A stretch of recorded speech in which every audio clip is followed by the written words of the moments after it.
काठो के मलवा रे मलवा ताही मलवा। आठो ही काठो के मलवा रे मलवा ताही मलवा। ए सुहाग के हरदी लागेला।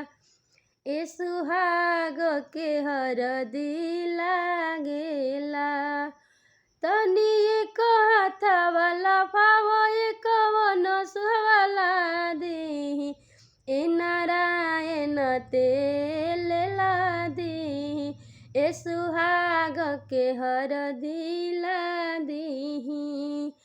आठो ही काठो के मलवा रे मलवा ताही मलवा। ए सुहाग के हरदी लागेला। ए सुहाग के हरदी लागेला।